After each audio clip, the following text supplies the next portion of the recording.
I think that's probably won't be much. That's a chance.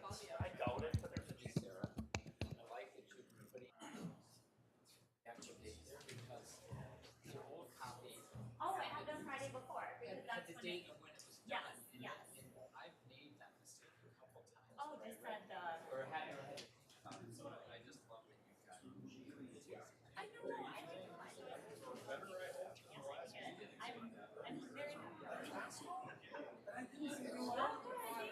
I know. I was like, I was on this. like how many years? I was like, I got like this much time to get this, and I couldn't find that. All right, now you got a big head. What? So now you got a big head. Yeah, I know. I'm like, no more compliments.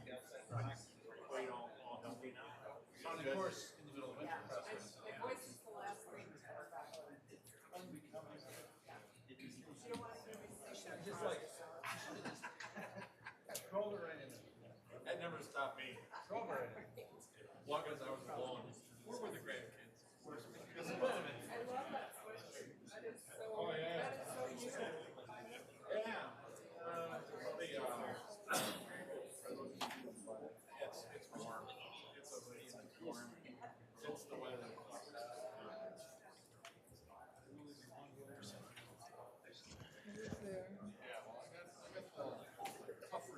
We're going to get started in just a moment here if people want to take a seat.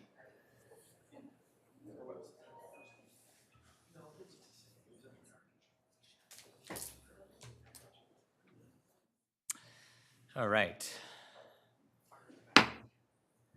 The Tuesday, January 21st, 2025 meeting of the Eden Prairie City Council is now called to order. Please rise for the Pledge of Allegiance. Allegiance to the flag of the United States of America and to the republic for which it stands, one nation, under God, indivisible, with liberty and justice for all.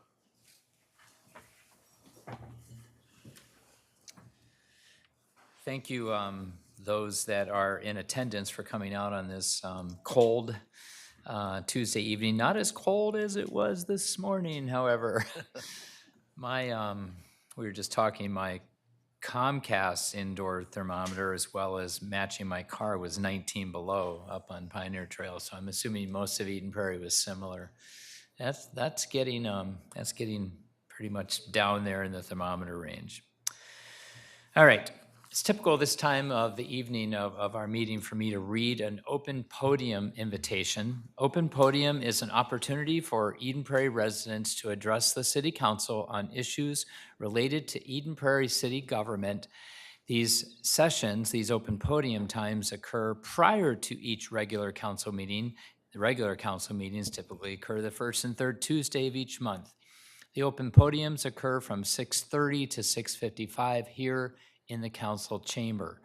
If you wish to speak at open podium, please do contact the city manager's office at 952-949-8412 by noon of the meeting date with your name, phone number, and subject matter so we can be better prepared for you. Open podium is not recorded or televised. If you have questions about open podium, please contact the city manager's office. Mr. Getchell, anything? I'll let you introduce the Martin Luther King Jr. Day proclamation, and then I will read it. Thank you, Mayor. Something that the city has done as long as I can remember, more than a decade, is to proclaim Martin Luther King Jr. Day. And as is the custom, a proclamation is prepared for you to read. And there's no other action besides that or any other presentation, but it's simply a proclamation recognizing the city's commitment to equal rights. Great. And just to let people know as well, we do have 6 standing commissions. One of them is the Human Rights and Diversity Commission, which is incredibly supportive of this proclamation this evening. And we met with them, in fact, during workshop this evening, along with the Sustainability Commission. So I will read the proclamation. Proclamation, City of Eden Prairie, Hennepin County, Minnesota. Whereas the City of Eden Prairie's City Council and Human Rights and Diversity Commission sponsors the Black History Month Words in Action Contest, and the Human Rights Award Program, recognizing those who work to create an inclusive community spirit through their actions, activities, and programs. And whereas the city of Eden Prairie recognizes that Dr. Martin Luther King Jr. had a dream and dedicated his life to helping freedom exist for all people through his commitment to human rights and his nonviolent philosophy. And whereas the city of Eden Prairie reaffirms its commitment to fostering diversity in our community through the Eden Prairie Manifesto. Now, therefore, be it resolved that the city of Eden Prairie hereby proclaims 2025 as a year to celebrate human rights and diversity, and asks all residents to continue their commitment and concern for equal rights for all persons, to dedicate themselves to helping those who do not yet share in that freedom, and to join the city of Eden Prairie in recognizing and celebrating Dr. Martin Luther King Jr.'s dream. Ronald A. Case, Mayor, on behalf of council members Kathy Nelson, Mark Freiberg, PG Narayan, and Lisa Toomey. All right, moving on to the next item on our agenda is the approval of agenda and other items. Council, is there anything else that you wish to come before the council tonight to be on the agenda? Probably under council member reports if you had something. Nothing?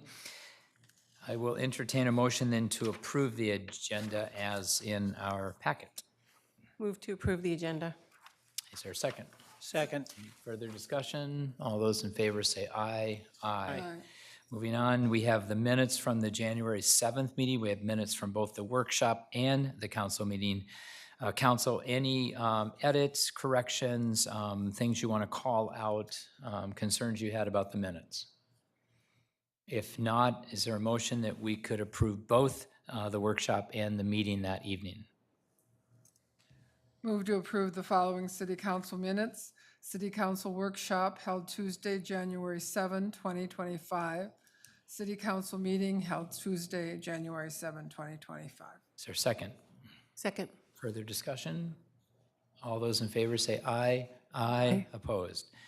Moving on to the consent calendar, for those of you who might be a little bit new to our council process, this is where we clump together items that are really important. They just don't they don't need or require further conversation, discussion. However, council, you may pull any of these items if you wish to learn more about them. We could even vote on them separately. Are there any concerns among the items A through K on the consent calendar?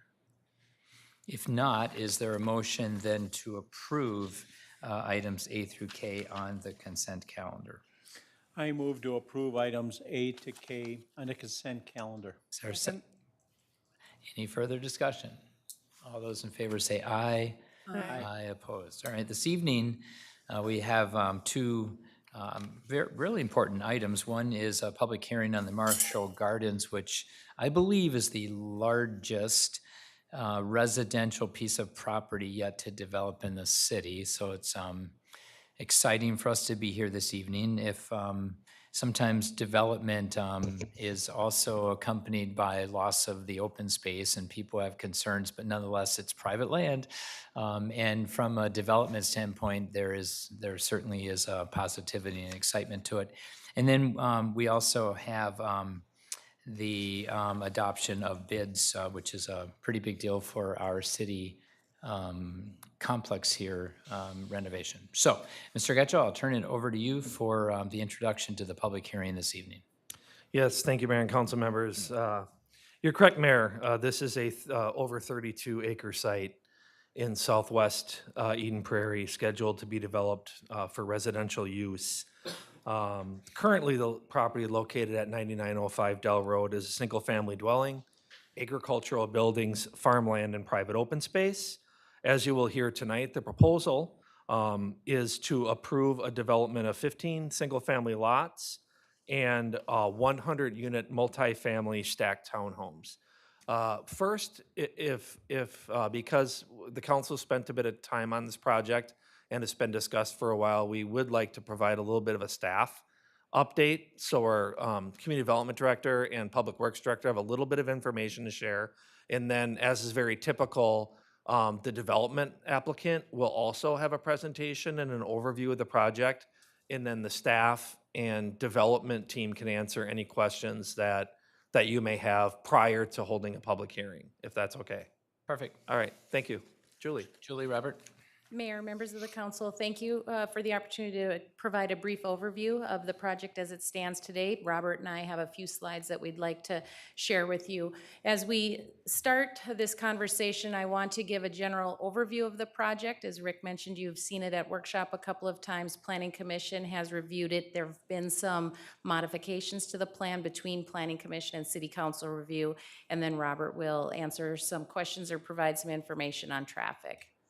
So the development plan as it sits today includes the extension of Crestwood Terrace east and west through the property, and on the north side of that public street, there are 15 single-family homes that are proposed, and on the south side of that public street are what appear to be 4 standalone multifamily buildings that would provide a total of 100 multifamily units. Those are stacked townhomes that would be available for sale, as are the single-family homes. All of them are ownership units within the project. You'll see up in the corner, there is a community garden area. There are 2 outlots that are also providing ponding areas, and then there's a large outlot on the southern portion of the project that would be deeded to the city that would preserve and maintain that bluff and open space where the creek runs through that property. Between Planning Commission and City Council review, there, as I said, there have been a couple of changes. Those most notable changes are those single-family homes on the north side shifting more to the west. So what Planning Commission saw included a residential unit tight up against the Crestwood Terrace connection into the neighborhood to the north. As you can see now, there's an outlot area in order to provide more distance between the existing homes and the proposed homes. And that outlot would be maintained and owned by the homeowners association. And you'll see later on that there's a significant amount of landscaping that has been added to that area. In addition, shifting these easternmost lots to more of an angle for that footprint provides more of a distance between the existing homes to the north. And what the developer and Planning Commission heard were some concerns about the new homes and the existing homes basically looking right into each other's windows. This design prevents that from happening. Another change since Planning Commission is a reduction in the size of the community gardens. So these community gardens have been reduced by about 2/3 of the size that the Planning Commission saw, and would now be available only to the homeowners within the project area. So loud and clear at the Planning Commission, there was concern about a lot of incoming traffic to the neighborhood because of opening up those community gardens. So by restructuring the use of that area answers that question as well. And with that redesign that I've just outlined, it also reduces the number of lot width and lot area waivers significantly with that new design on the north side of that roadway. This is a quick snapshot of the landscaping plan. As you can see along that north boundary, particularly on the east side, there is a significant amount of landscaping that has been added in order to provide more of that buffer and transition area between the existing neighborhood and the new neighborhood to be built to the south. As well, there's landscaping interspersed throughout the entire project area, but that was a significant concern and comment that was shared at the Planning Commission.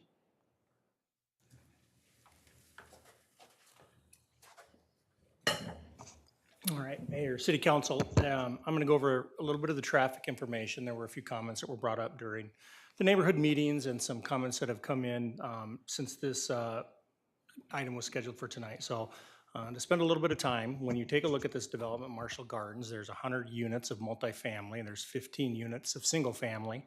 And so on a daily basis, that generates just under 900 trips in and out of the site over the course of a 24-hour period. And as we assign the disbursement of those trips, you take a look at this map here, and I've tried to highlight that 25% of that traffic in and out of the development would come off of Dell Road and Flying Cloud. 15% is coming off Crestwood Terrace. heading up towards Pioneer Trail. There's 10% coming off Stable Path, and the remaining 50% is on Dell Road North going through the Pioneer Trail intersection. Now, when you overlay those 900 new trips in and out on top of the existing traffic that is out there on the roadway network today, and then you can see what the difference is in the added traffic. So the orange indicates what the traffic is today. The blue is what it would be with this development approved, and then the green just shows the increase. So of the 900 trips from Marshall Garden, they have two ways in and out of the neighborhood. They can go over to Dell Road through Crestwood Terrace, or they could go up north to La Forêt Drive. This is, the traffic breakdown is about 80% is going directly out to Dell Road, and 20% of those 900 trips are going north to La Forêt. So when you superimpose that traffic on Crestwood Terrace, for example, to the west, you see that that goes from 100 vehicles per day today to 235 post-development. So it adds 135 vehicles per day. Likewise, at Stable Path, there's an increase of 90 vehicles. And then Dell Road to the north, 450 as you're approaching Pioneer Trail. Dell Road to the south has 225 vehicles. Now, if you want to take a little bit closer look, of those 175 vehicles, the 20% that are heading north to La Forêt, 50 of those vehicles we expect to use Geisler Road. So that would increase from 250 trips per day to 300. There would be 50 on Jonathan Lane. So again, that increases from 300 to 350. And then La Forêt picks up 75. So it goes from 300 trips per day to 375. And to put that in context, if you were to look at all of Dell Road, starting at Highway 62 on the Minnetonka border all the way down to Flying Cloud Drive, I've included those daily trips. So Highway 62 to Valley View Road, 3,200 vehicles per day. From Valley View to the TC&W Railroad Bridge, 3,100 vehicles per day. From the bridge to Highway 5 is the highest section with 8,800 vehicles per day. From Highway 5 to 212, it drops down to 6,500 vehicles per day. Then the next section, which would be near Bear Path, it's up to 7,200 vehicles per day. And then as you start to get closer to the Marshall Gardens, these are the volumes post-build. So going through the intersection at Pioneer Trails at 3,400, and then it just slowly drops to 2,100, 1,200, and then south of the development, it's 825. So I'm just trying to highlight that the volumes that we're talking on this section of Dell Road are the smallest volumes on all of Dell Road. Now that we've assigned the trip distribution and the traffic model of trips in and out, the next thing we do is we look at intersection level of service. This is where we're starting to evaluate the safety of adding these trips to our intersections. So our goal is always to have A or B level of service. That's less than 10 seconds for an A, 10 to 15 seconds of delay for a B. These are the type of intersections that are very safe. There's very few accidents, if any. There's little risk. There's not a lot of decision points drivers have to make. Sometimes we see these at C's to D's. Those are acceptable levels of service, not uncommon for new development. What we do want to avoid is an E or an F. An E or an F indicates we have high-risk maneuvers. We're going to have issues with accidents, and it usually indicates that you need additional treatments. Maybe you need a roundabout, a traffic signal, you need to add lanes, maybe it's a four-way stop. When we start seeing E's and F's, that's when we start talking about making infrastructure improvements to accommodate traffic and improve that level of service. So all of our intersections that were evaluated with this development are along Dell Road. They're at La Forêt, Jonathan, Geisler North, Stable Path, Strawberry Court, Geisler South, and Crestwood Terrace. They're all stop controlled, so the Dell Road, of course, doesn't stop. Side Street are the movements that stop. If you look at today's level of service before this development for all of those intersections, they're all A's.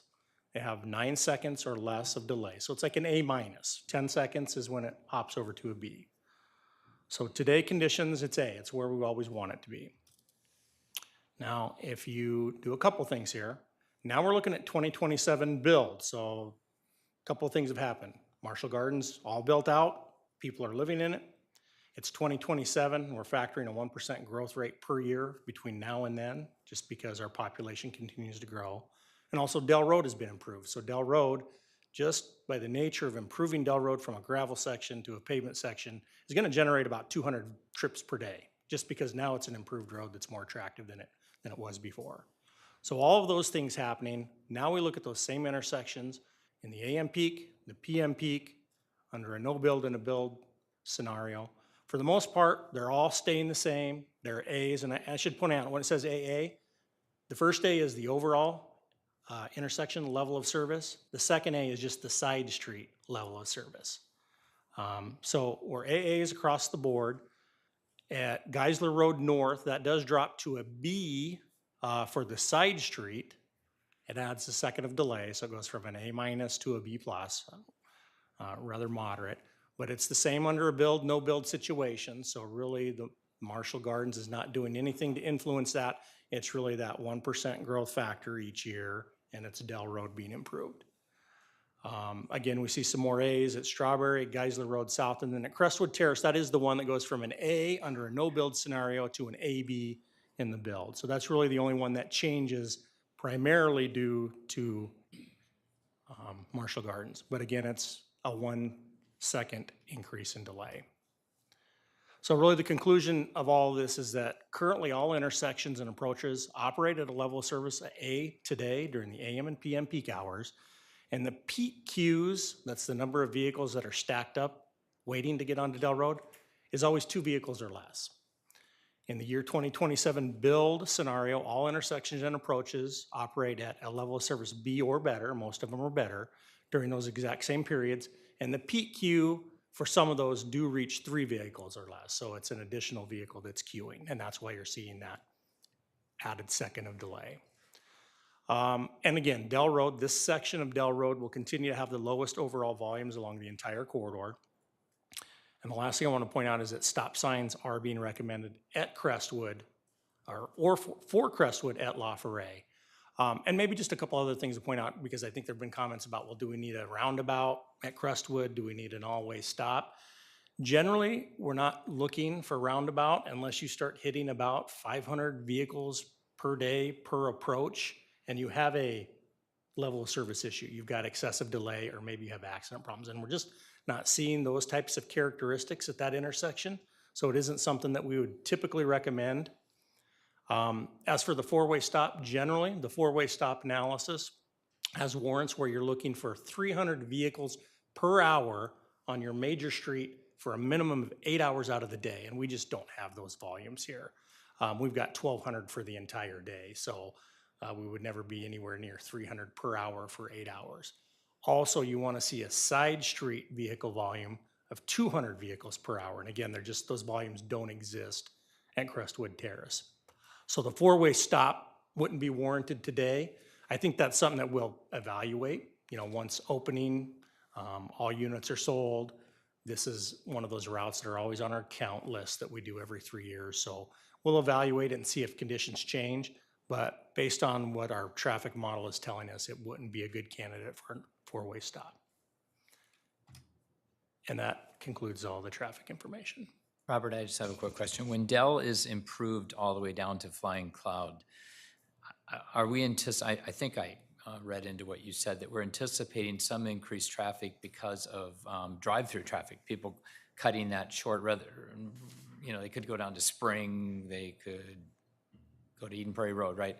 Well, right, okay, so there's 3 options now, so they may be taking this one, that's partly, right?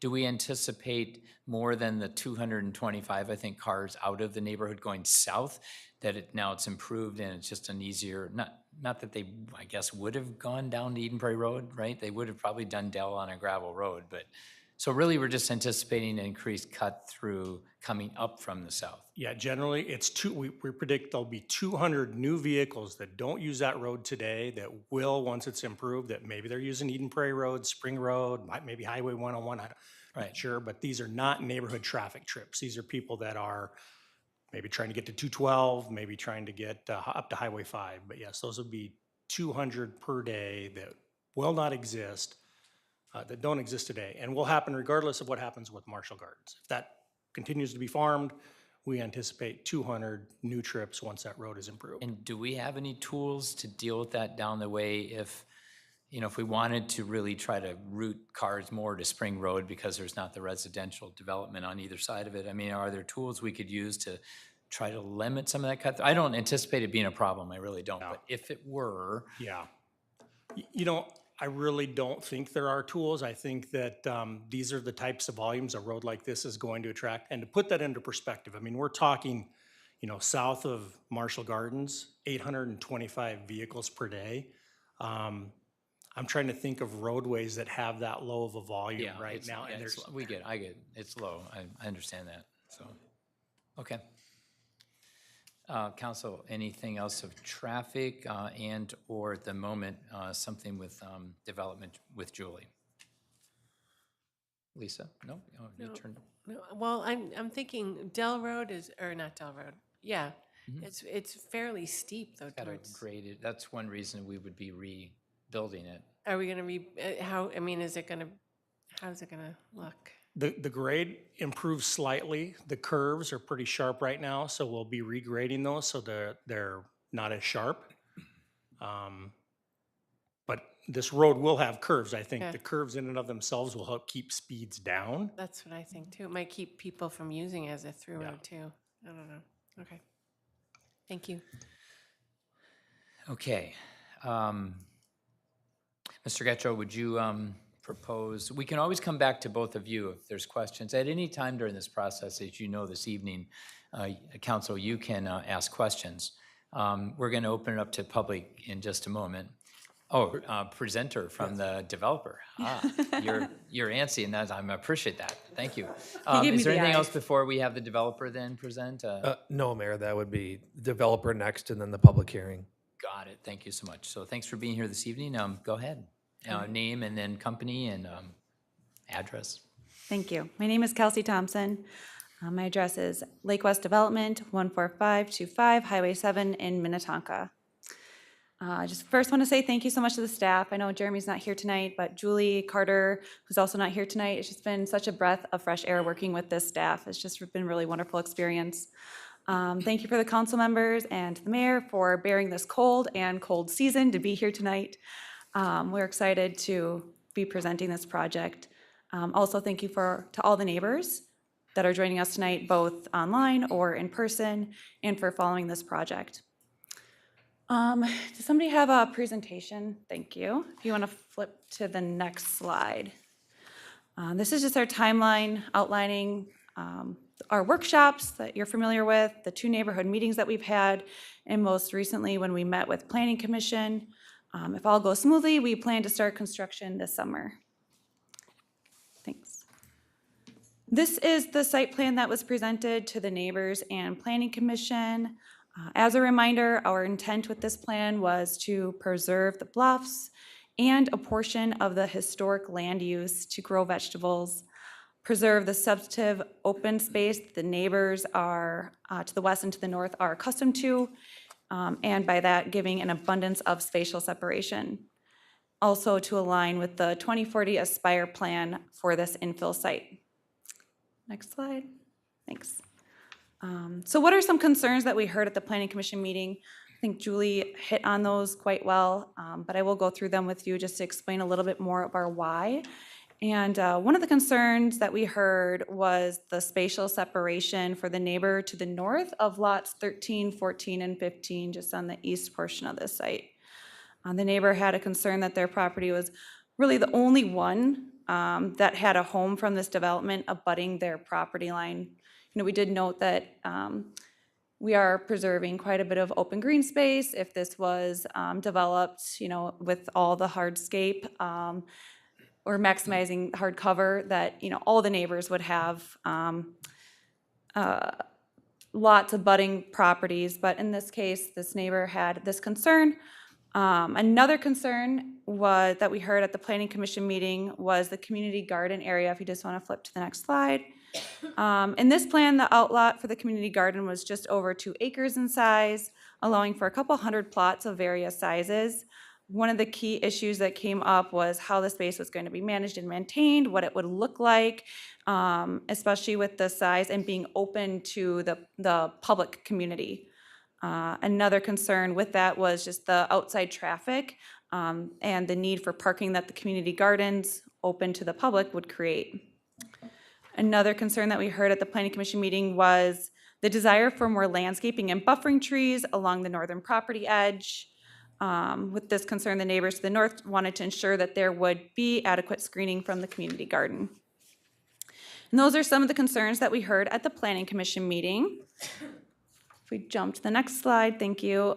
What changes did we make to resolve these concerns?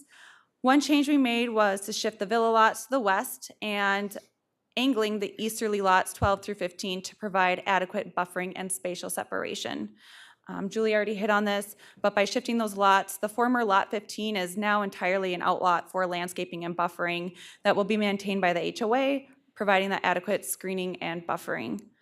By angling the lots and villa homes, the backyards of the villas will overlook the pond and maintain the privacy of the neighbor to the north. This angling of the villas may also help promote traffic to travel out and in from Dell Road. If we go to the next, this is an exhibit. This exhibit shows a cross-section of the villa home at lot 15 in juxtaposition to the neighbor immediately to the north. So the closest pinch point was increased by about 25 feet from our last plan. But again, with the angling of the home, the privacy is maintained more versus our previous plan where the back of the homes were facing each other. Thank you. Another change we made to resolve the concerns we heard at Planning Commission was to the community garden area. We did add more landscaping and buffering trees to the north, as Julie pointed out. We are using the best practices and research from the University of Minnesota Arboretum Extension Program for a more climate resilient and lower usage plant palette. We reduced the area from, and this is just that outlot area that green arrow is pointing to, we reduced that from 2.5 acres to just under an acre, which decreased the area by more than half. Another change we made to the garden area is that it is internal now to the residents within the Marshall Garden community. We do feel this still meets our goal of preserving a piece of this historical land use to grow vegetables, and it still is a benefit to the community. But this also eliminates the outside traffic and the demand for parking. And it'll have a nice area with a little shaded area, seating bench for residents to take a break in the shade away from the sun. And Cody will get a little bit more into that as well on the next slide. But those are some of the changes that we made in response to the concerns that we heard at Planning Commission. I'm going to invite Cody up next, who's going to walk you through a little bit more details of our plans. We are available here tonight for questions, and we are excited to be here. Thank you, Kelsey. Thank you. Hi, Cody Dietrich with Lake West, 14525 Highway 7, Minnetonka. And I'll just continue that same slide that she was going from. And staff and Kelsey have answered most things. I'm just going to try to add a few more quick points and show you some great renderings to keep it moving. If you go to the next slide, you'll see a view looking east over the community garden. When the community garden was proposed last, we were looking at setting up as a nonprofit to run it. Now it'll be just managed by the HOA along with the rest of the lawn care, private sidewalks, private roads. Additionally, the community garden has a fence around it to protect all the vegetables and flowers from any rabbits, deer from eating those. And for reference, currently it's showing about 35 10x10 plots with 4-foot walkways throughout. That could shift a little bit depending on needs. If some resident wants to have a 20x20, they could increase that. So there's flexibility amongst those. And with this current design, that serves about 30%, 30 to 35% of the overall villa and townhome or condo flat residents. Who's going to own and manage the NERP pond, then the two of them, but the one we're looking at right there? Those will be city-owned. So they'll be taking a portion of private and public stormwater from the roads. And so there'll be a stormwater maintenance agreement with us as well as the city. Those will both also be ponds that are retaining ponds, retaining the water. Just going back to the site plan, higher level notes. So you see all the area to the south of the condo flats. That is about 13 acres of preserved bluffs that we are dedicating to the city. And the city will be adding future trail connections through there.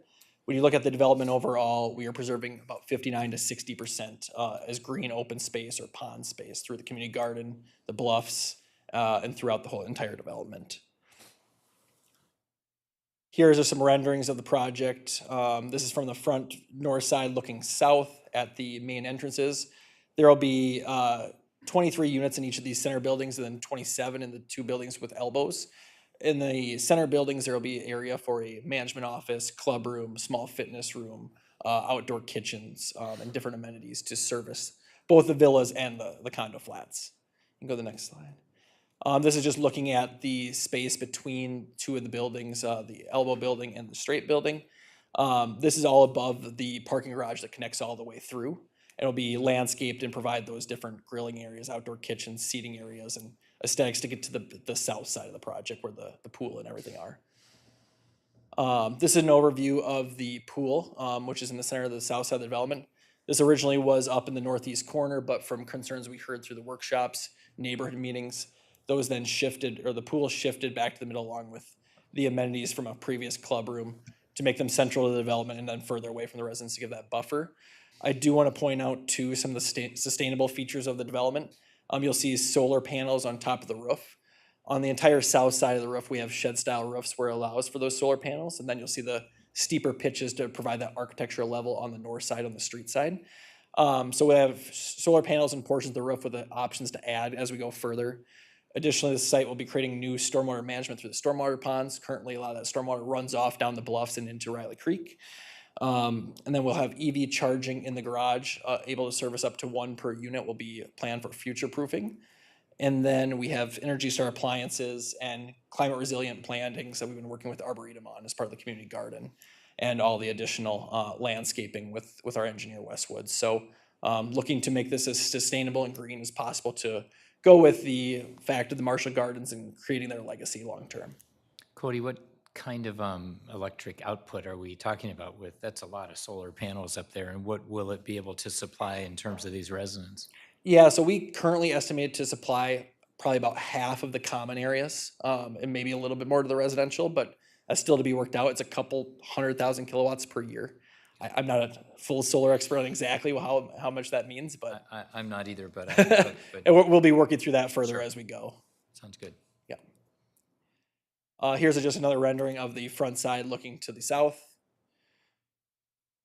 Here is our standard floor plans. So the benefit of these units are they are front to back of the building, so it allows the units to all have views of the bluffs and overlook the preserves towards the Minnesota River Valley. So then bedrooms will be on the north side, and then the living area will be on the south side. And then the kitchen, bathrooms will all be in the central portion. This is showing the end of the building, the 2 units on the end. Additionally, each building will have 4 residential access points, which will service about 6 units per access. So each 6 units will have an elevator, private elevator for themselves. So it tries to keep to a point where we're creating that privacy, especially post-COVID, where you don't have to be in common corridor halls with 100 people. You're just interacting with those couple neighbors you have. Next slide. Here are a couple of renderings of the villas. This is just looking from the north to the south to the north along Crestwood Terrace. Here's another rendering looking at the same view. And then here's a couple examples of floor plans. So we have several options. We have a slab option, would just be a single-story living. And then we have an option to add a loft or a basement walkout or lookout.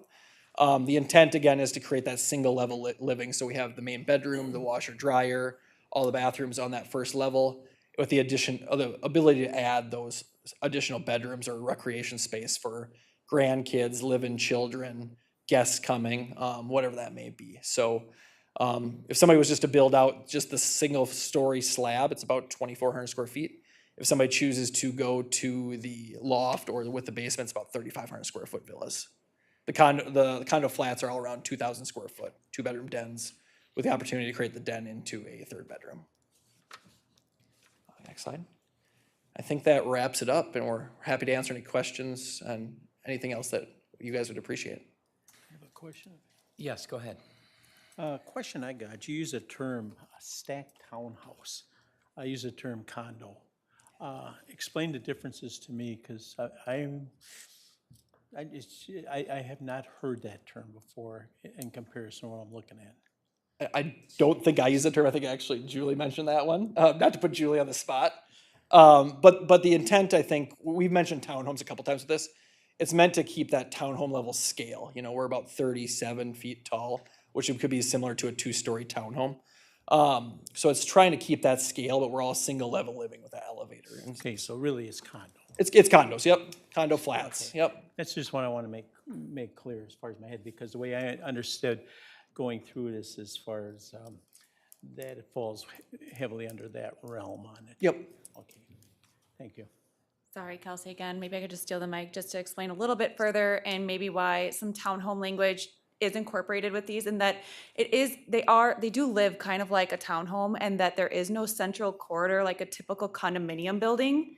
So the elevator, the stairs brings you right up to your unit where you go left or right, up, left or right. So it is really like kind of a townhome condo hybrid in a way. I was going to use that term. Yes. That's fair. You kind of live like townhome, but it is a condo technically, yes. Yep. Thank you. Semantics and definitions. Let's see, I had one quick question. On an earlier iteration, maybe very early and very rough, maybe before you all were involved, I thought I saw a goal of the people selling the land in the early discussions with developers that a couple lots would be carved out on the very southern tip south of D, maybe even on the creek, and that went away, right? I mean, this is all dedicated land to the city now. Yeah, that was part of the original plan. Some of the the Dell Road improvements made that difficult as we started to work around that curvature, as Public Works had mentioned earlier, and trying to preserve the home and create a couple additional lots. Just became too much of a challenge and hard for that Dell Road improvements. So how many acres are we talking about total in Outlot D that will be dedicated to the city? It's like 12.7, just under 13. It's nice. Really good for the creek too as well, so that's super positive. And I know as part of this project, then staff will be working, park staff will be working on providing trails that connect through Riley Creek Preserve, and then going back further to the west or along Crestwood Terrace too, behind those homes. Right, good, great. Council, anything before we have a public hearing? You can always ask more later. You had a thought? You definitely look like you have a thought. I just have, well, right now I have a question about soundproofing. How, are you gonna have additional insulation or anything because it's so close to the airport? Not necessarily because of the airport. I think that all gets factored into them being condos. So we're going to do higher level windows, maybe a triple pane window. We're going to add additional floor soundproofing because they are condos, and we want that higher level of care for people who are buying than you'd see in a typical apartment rental. So soundproofing is very important, because if we don't have it properly soundproofed, people aren't going to buy them. So What about the villas? Will they have additional? yep, they'll have those same level windows. So it's meant to be kind of that similar level finish throughout. So when they're there, what will it be like when a plane comes? Oh, I mean, is it going to be really loud, or I mean, It'll be muffled, I Yeah. believe. I don't know if I have a good answer for like exactly how it is. I mean, I live in Edina, and planes fly over my head every day, and I hear them when I'm outside, but I don't ever hear them in my house. They're just Well, and there's hundreds of homes right now to the north. yeah. that- so. I don't know if they're I'm just thinking soundproofed or about not. complaints and Right, oh, sure, yeah, no, it's a Okay. good question. All right. No, thank- totally understand though. Okay. Okay, let's go ahead and have a public hearing, and then we'll close it at some point, and council, you can have additional questions. So, public, this is a public hearing. Is there anyone in the audience wishing to address the council this evening? Please come forward, give your name and your address, and thank you for being here. Thank you. My name is, excuse me, Catherine Ellen Becker. I'm a resident at 9688 Geisler Road, and I have lived there with my daughter, her husband, my two special needs grandchildren, and my daughter's two children for the past 8 years. I am considerably concerned about the presentation tonight with the traffic, because there is a discrepancy that there is currently a very large building project on the corner of Dell and Pioneer. Those cars were not included those cars and their exiting were not outlined as to what is it doing to Dell. At the moment, we are dealing with all of the construction vehicles and with the various materials, with the mud. It's a big problem. Then going forward, I'm a former teacher, and I did my homework. And this project nationally is called the Tsunami Building Project. There are a vast number of these 100, 200, 300 homes being built in clusters. It's nice to look at the map, but if you really look at what that means, that quantity of homes and that spacing, it is staggering.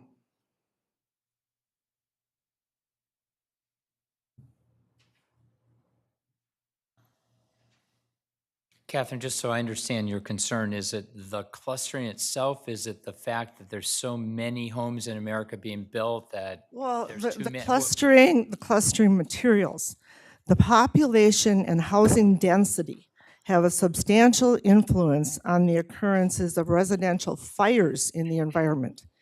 We have a tremendous fire going on in California. They can't get it stopped.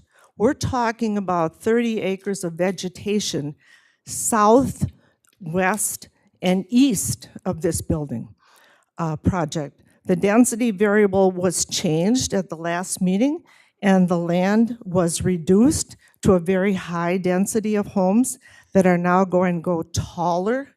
In the last few decades, the rapid urbanization, the socioeconomic development and employment activities have multiplied the use of the material, the electricity, and they're the probable cause of the increasing fires. Several studies have found that the built environmental components were significant determinants in the occurrence of residential fires. According to data for the United States Fire Administration, these highlighting the significant number of fires occurring in dense housing areas like these complexes, the data indicate that the fires in the dense housings are considerably concerned due to the proximity of the multiple units and the potential for a rapid spread. The amount of land that this is taking up is minimal, and if one of those houses starts, it will spread like wildfire, no different than California. And then what about lightning? This particular geographic area is very high on the bluffs. My house was hit by lightning last year. There are 8 neighbors in our area that have been hit, either their homes or the trees. Now we're talking about the bluffs and how high can we go? The southwestern portion of the upper Mississippi River Valley includes southwest Minnesota, has the highest concentration of positivity, polarity, CG strikes in Minnesota. The Global Hydrometeorology Resource Center Distribution Active Archive Center tracks and keeps the lightning data per state and per county. From January 1st, 2020 to December 31st, 2020, Minnesota had 8,792 lightning pulses with a total of 990,888 hitting the ground. The elevation of the bluffs is the highest area hit in the state of Minnesota. Our house 1 block away, the neighbors 1 block away, the building constructions are even taller. Between September 1st, 2004 and September 30th, 2024, in 20 years, the property damage per lightning strike was $2,475,000 in damages. And you're looking at $1 million per home, and this is going up to $2 million if it strikes in a less dense area. Catherine, go ahead and And I think maybe finish up. I'm going to finish right now.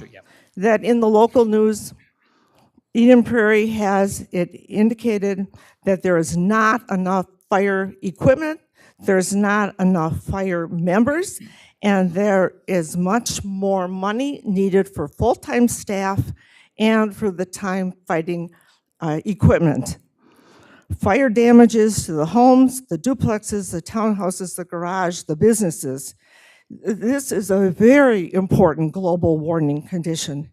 And the proximity to Purgatory Creek and the environmental areas, we are having our head under a barrel if we don't look to California and the density of this project. Thank you very much. Thank you, Catherine. Someone else to address the council tonight on this project. Thank you. Give your name and address. Could you bring up the picture of the development? Can I get the slides, please? So I'm Beth Reese, and my address is 9744 Lafayette Drive. So I'm on the corner that's been adjusted for the exposure issue that was an issue at the last meeting. I'm thankful that they listened and have made adjustments. I appreciate that. But I'd also like to point out one more issue that a lot of our neighbors aren't here tonight. We're bringing up last meeting was the traffic flow. And I think there's going to be a lot more traffic coming through this Canopy Trail is the name of it. It goes on to Lafayette, which is the main wraparound.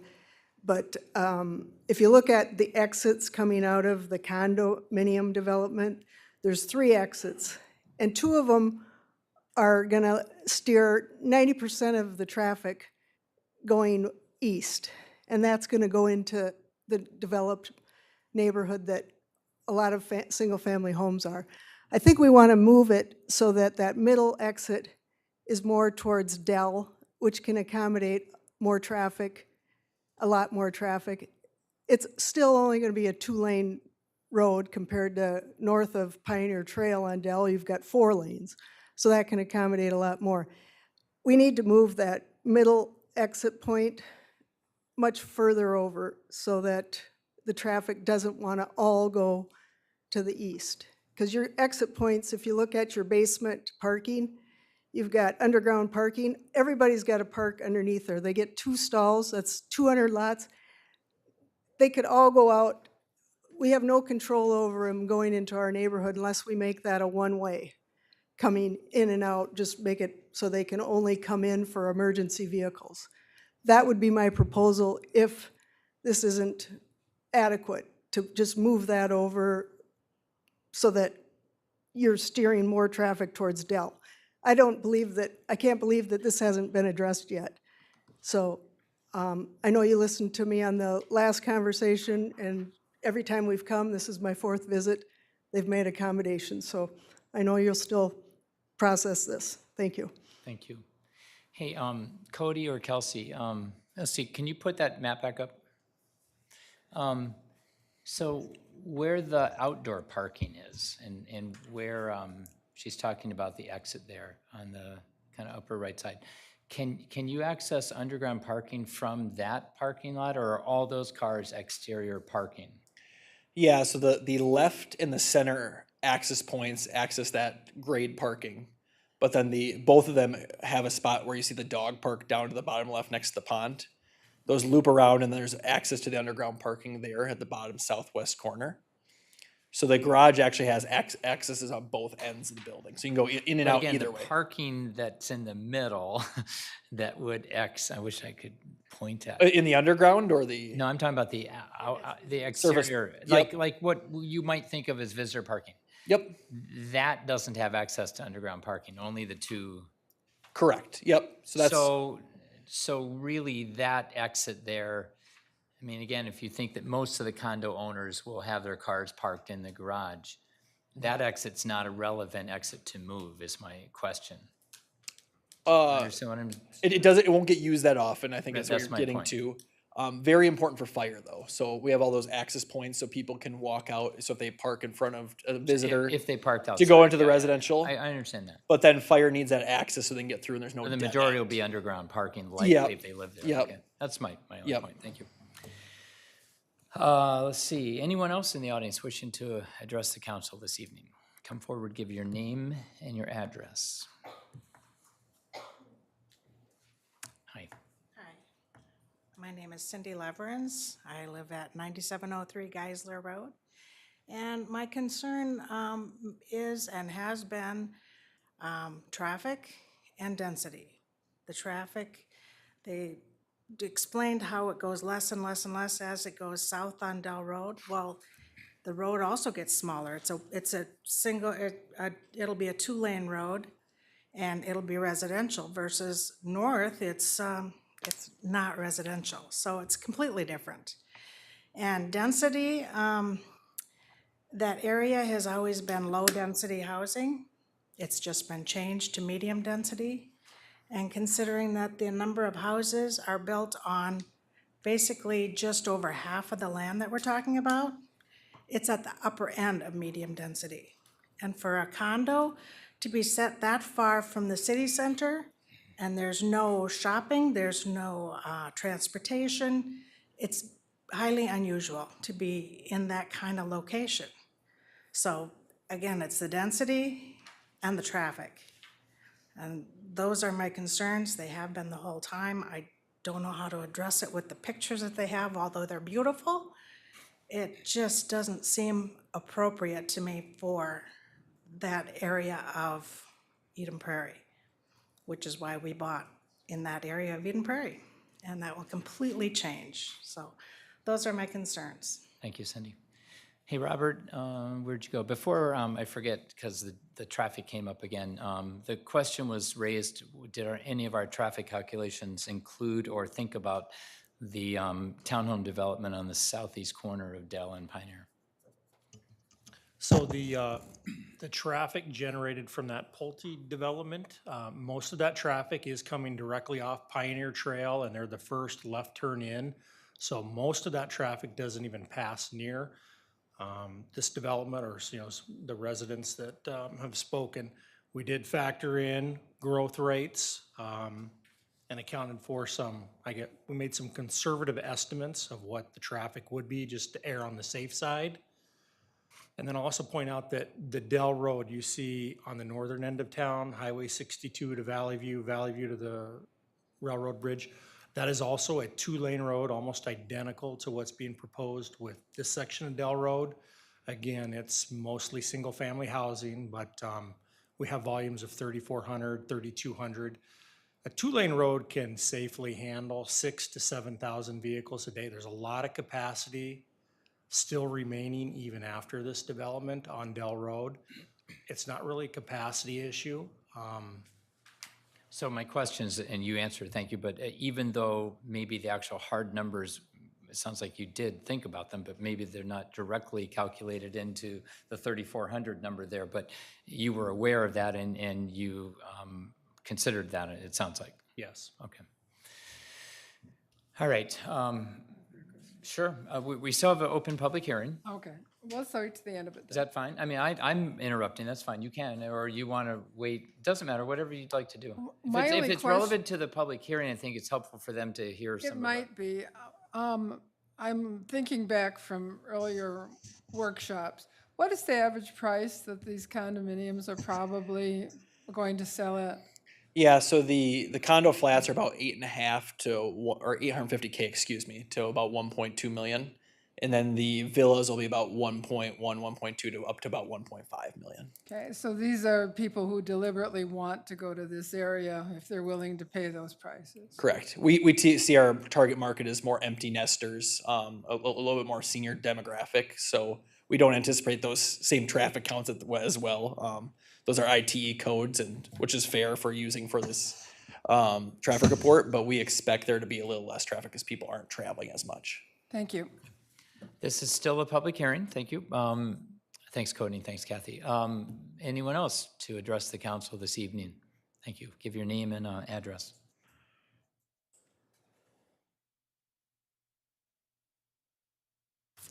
My name is Richard Copy. I live at 9872 Crestwood Terrace. I live on the first cul-de-sac as you go on Crestwood Terrace from Dell Road. I've attended, I think this is my 5th meeting on the project, and I commend the developer for listening to people. I'm not necessarily in favor of the density, as somebody else spoke about tonight, but I think it's a reasonable plan. I like the upscale nature of the plan. So and I like the way the developer has listened to some of our comments. This is the last place to develop in this neighborhood, so we want to make it right. I think you would all agree with that. And to me, I have 3 items I want to bring up tonight. They're not necessarily specific to the development, but they're certainly about the development. First one is Dell Road design. Second one is Crestwood Terrace, where I live. And the third one is the trail system in the whole area. The trail system meaning pedestrian movement and so forth. So I moved here 5, 6 years ago, and I loved the area. My wife and I were looking for a retirement home where we could get everything on one floor, and we found it. Eden Prairie is a great city. I love the trail systems you've developed. I love the park systems. I went to the city at that time because I saw the gravel road, and I knew Dell Road was a state aid street. I happen to be an ex-city engineer from my background, my profession. So I went to the city and I said, what's going to happen to Dell Road? And what's going to happen to the trail system along the creek? Because our house backs up to the creek. And they told me at that time that Dell Road would be paved and become a road like you're showing, a 2-lane roadway, once the development occurs on the farm property. So we're here tonight talking about that. They also said the trail system would be developed around that time as well, but they didn't have the right-of-way right now to do it. So as I go through my comments, I'm going back to that discussion I had a few years ago, because we're here tonight now with this development. So let me start with Dell Road. I really think the traffic volumes are fair, but I believe you're missing one important point, and that's the speed of the traffic.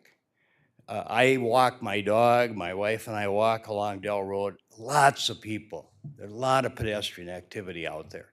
And every once in a while, you'll see a car going 50 miles an hour. There's no stop signs, but they will stop because of that gravel area. Once they hit that, it's kind of like going over a chute downward.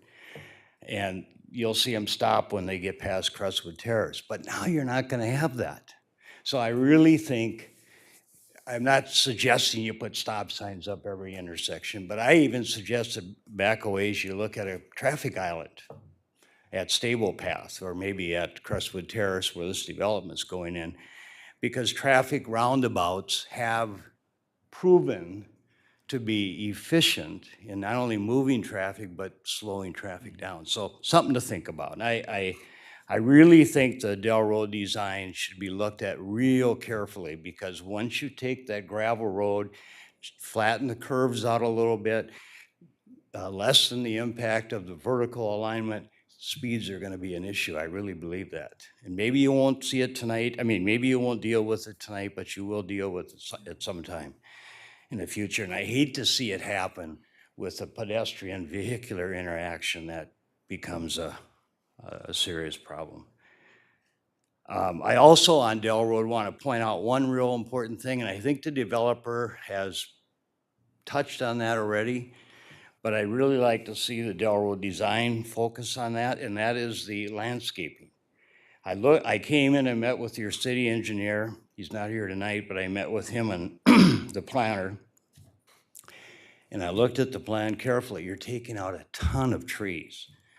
If you think about it, if you've driven down there, you know why. Because you're gonna flatten the curves out, you're gonna have to cut down those hills. There's tremendous slopes along Dell Road. I think the engineer said 200 and some trees would come out. They're not all big. But the point I wanted to leave you with is think about landscaping, because Dell Road right now, south of 212, all the way down, is a beautiful landscape roadway. You've got evergreens. In fact, when we bought our property 5, 6 years ago, that was one of the reasons we bought there. We thought it looked beautiful. So I hope you don't denude it now by taking all these trees out and not putting a lot back in. You also have a power line. Don't have many power lines in Eden Prairie, but there's a power line on Dell Road on the east side from about Geisler all the way south to the farm property. Now, I'm not sure if it's just for the farm or what it's for, but I suspect that's what it's for. That's gonna come down. And on the plan the city showed me, the trees along that side were gonna come down. So I hope you look at the landscaping, because I would sure like to see Dell Road maintain the beauty it has right now all the way to Flying Cloud Drive. Second item is Crestwood Terrace. I live on Crestwood Terrace. The engineer said tonight it's gonna go from 100 cars up to 235 vehicles per day. That's what I saw on the screen. I may have missed it a bit, but the number isn't a meaningful number to scare people. The volume, you can handle that. What scares me is there's no stop signs on Crestwood Terrace all the way from Dell Road to Pioneer Road. And it's a curving road. And we have a lot of little kids, a lot of traffic with pedestrians. And again, it's like Dell Road. We're more than doubling the traffic, and yet I don't see anything out there that's gonna stop speeding. And so I think, again, it's something you can't deal with maybe on day one, but it's a concern that I've heard from several of my neighbors. So that's number 2. The third item is the trail system. You've got just beautiful trails in the area. You've got the Minnesota River Bluffs Regional Trail. You've got Richard Anderson and that whole area with trail systems. You got Crestwood Park and the trail systems. You've got the Riley Creek Conservation Area, which you put a whole bunch of money into a few years ago. That's all redone. Between that Riley Creek Conservation Area and the Minnesota River Bluffs Regional Trail, that is, now you have all the right-of-way you need. You're getting the final piece in this project. I'm really disappointed that the city isn't including in this project to some degree a concept of a trail. I asked the developer, why don't you show a trail along the creek? Because that was in the plan, long-range plan for the city, and he said, that's not something we're doing. We're dedicating the property. The city is gonna do that. So I would just say to you, put a priority on that. You have all the right-of-way you need from that park on the east, all the way over to, I think all the way over to Lake Riley. You have all the right-of-way you need. I can't think of one parcel you don't have with this project. So I don't know why you can't come up with a plan. We that live there would like to know it, knowing that there's a pending trail coming. My wife and I, for example, you know, we don't have a ton of years left, so we'd kind of like to enjoy it while we can, and we hear it's coming, but I asked the question again here in the last year, and there's no date given to me by your staff. Maybe there is a date, but I haven't heard it. And secondly, it would be nice to see what you intend to do and how it ties in. I think even the developer would like to see that. He's got a development going in with a pool and everything right along the creek area, but you haven't shown what your idea would be. So that's my third item.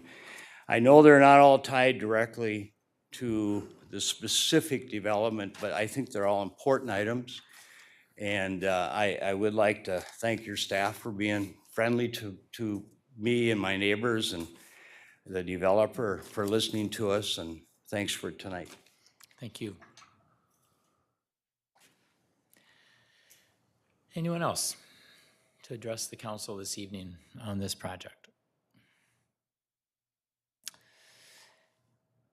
Seeing none, you can run up really fast before we take this vote. Let's go ahead and have a motion to close just the public hearing. I'll move to close the public hearing. Is there a second? Second. Any more discussion? All those in favor say aye. Aye. Aye, opposed. Okay, the public hearing is closed. Council, I think if it's okay with you, and Mark, I don't want to put you on the spot. If you're not ready, we'll go to Lisa, but if we just go down the line and just kind of share some thoughts, if you want to skip or pass, you don't certainly have to, but this is a pretty big project. I think be nice for the community to hear, kind of what each of us are thinking. If you all want a few moments, I can go first, so unless you're ready. You go first, I'll go, then I'll You go. sure? You can go first.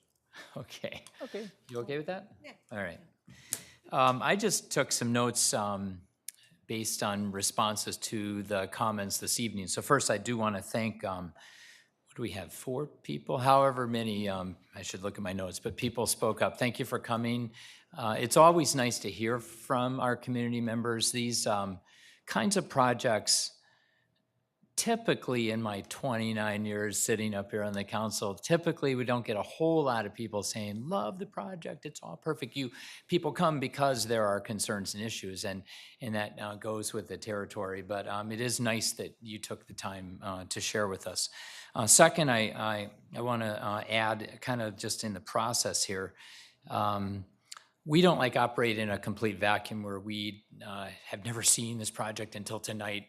That's not the way it works, right? We had a couple workshop meetings early on where we were not in any way giving approval or disapproval to specifics of a project, but developer came in, and actually the owner had a designated spokesperson who came in as well in one of our meetings back in a workshop. But we really were having some ideas floated in front of us just to get a temperature read at the time. This is like a year ago, just to get a sense on, are we open to veering from what the typical expectation 40 years ago might have been for this property, literally when the guide plan was set up, to just plaster 55 homes on half-acre lots, and fill up every square inch of the entire parcel, even to the extent where the developer probably had land rights to go down that bluff. And we've really made a concerted effort over my time on the council, but really since for the last 50 years, Eden Prairie's made the council members have made a strong effort to preserve the bluff. We have 6 miles of bluff land along the Minnesota River. This isn't on the river exactly, but it's that bluff feel. And we've really tried our best to conserve the bluff. So anytime we can do land transfers, density transfers, so in other words, a developer might have an option for 30-some acres to build 2.5 units per acre, and then you take that perceived ability to build that many acres or houses, and you transfer it up to the buildable land up on top of the bluff. So in that sense, you could even argue, and there are some legal ramifications here, that the owners of this property had the rights to put in 60, 70 some single-family homes. So that was the starting point where back about a year ago, the developers and the owners wanted to basically get a read on, were we open to something different? And at first, we had some concerns about a condo type building, right, Mark? Just that 3-story large kind of building on this beautiful, Marshall farmland. But we talked and talked about it, and we had the discussion that everything's a trade-off. Right? You don't, like this council, we believe in sustainability. We'd love to get some solar. We'd love to get, freshwater options, or like the NERP pond. We'd really like to get some sustainability ideas. Also, we'd like to get some diversity in housing. We're an aging community. It's nice to get homes that possibly empty nesters might be interested in. It's good to get open space. I mean, the houses on, I think there are 10 houses contiguous to this property on the north side. They're used to looking at all this vast open space. We thought it would be nice to get an open space buffer in there. So you start adding all the things we kind of want, you don't get it all. So then we started discussing, well, would we trade off like a little bit higher density to get especially in the condo building, to get some of the other amenities and attributes that we wanted. So we sent the developer away saying we're open to the 3-story building concept, knowing that we would be potentially getting other options as well. And then I think they went away for, I don't know, 8-9 months. I think we had another workshop in there at some point. So in other words, we haven't not thought about this. That's my point tonight. This is not like brand new to us. We've given a whole lot of thought to, do we like this in concept? We haven't seen this project until the Planning Commission. Well, I guess that's probably fair. The Planning Commission minutes, we got the first chance really to get a read on what this new final looked like. Of course, there was another iteration that came out after the Planning Commission. So we've had a chance to think about it, study it. We have not talked. Open meeting law prevents us from communicating with each other. So tonight's really the first night that we get the opportunity to get a read on each other.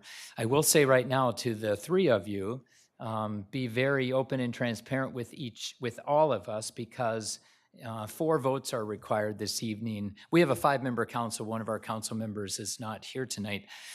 We need 4 votes. This is state law, state statute, to change guide plan. Am I wording that correctly? You're looking, yes. Yeah, you need 4 votes for the comp plan amendment. Comp plan amendment, thank you. I knew there was another way of wording it.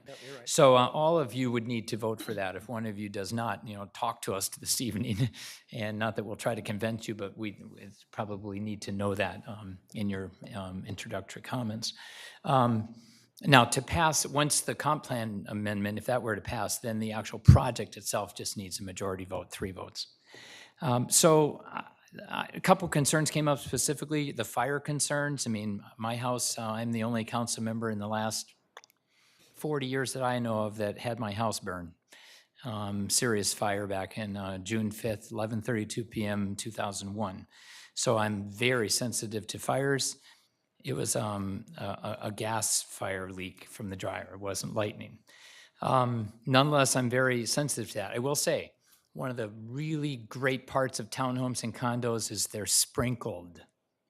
I mean, if we could get every new home in the city to mandatory be sprinkled, I would do that. It would add significant cost to homes, but we've actually been lobbying with that with the state legislature. But at any rate, every home in this development sprinkled. That's a massive, wonderful thing in terms of fire prevention, or if a fire did occur. We have an incredible fire department, and we are well-funded, and we are well-staffed, and we have up-to-date, state-of-the-art materials. So I have full confidence in our fire department, and we have a station really close to this development. So as much as fires, certainly wildfires are on our mind because of California.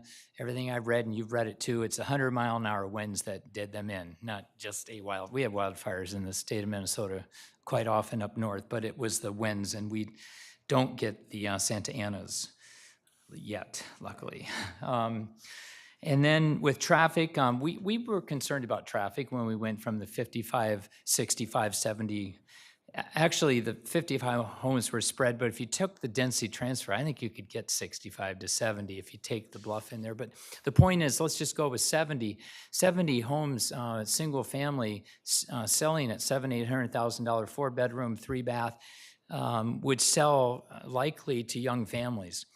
When you look at the estimated number of traffic trips per day from that typical 4-bedroom, 3-bath, half-acre lot home, it's higher than this. It's like the 10 to, Robert, I'm looking at you, but it's like the 10 to 12 unit traffic trips per day. So do the math. You actually get as many or more out of the 55 or 65 or 70 homes than you would out of this senior empty nested development. You just do. So I'm not, by the way, this land is going to generate traffic, just like your land did. Every one of you sitting in the room tonight, your land used to be an apple orchard. And I was on, well, technically, yeah, was I on the, I think I got elected about the time the apple orchard was being torn down, but I was privy to all the anger of neighbors around it, losing our precious Eden Prairie apple orchard. To this day, people who were still around from the 80s and 90s are upset about losing our apple orchard. That's any of you that live on Geisler or any of those roads, you tore down our precious, not you, we lost our apple orchard. So that's what development is in a suburban city, that we don't own the land. The city either decides to buy the land and keep it as parkland, which takes it off tax rolls, it's expensive, we do it, or we allow owners of lands to develop their land to the highest potential value that they're allowed by law to do. Otherwise, it's considered a taking and we would be sued. So this is a reasonable project for the owners of this land relative to, as I said, what we thought might go in there. So the traffic is, I think, typical for what we expected. Robert showed numbers that we certainly are prepared. By the way, we're prepared across our entire city of 35.2 square miles. We're prepared for the city of around, at one point we were prepared for about 85,000. We'll probably end up in the 75 to 78,000 range. We're prepared for that. We're prepared with our water towers, with our sewer systems, with our roads, with our maintenance capabilities, with our parks. We have prepared for this.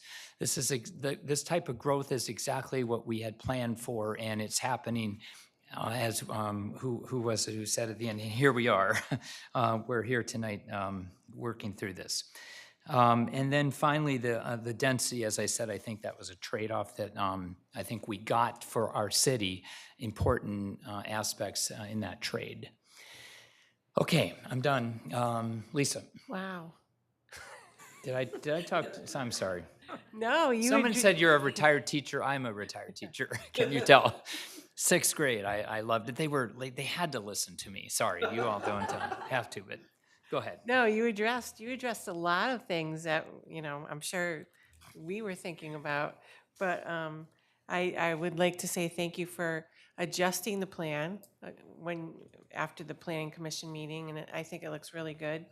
I'm happy that no heritage trees are going to be removed.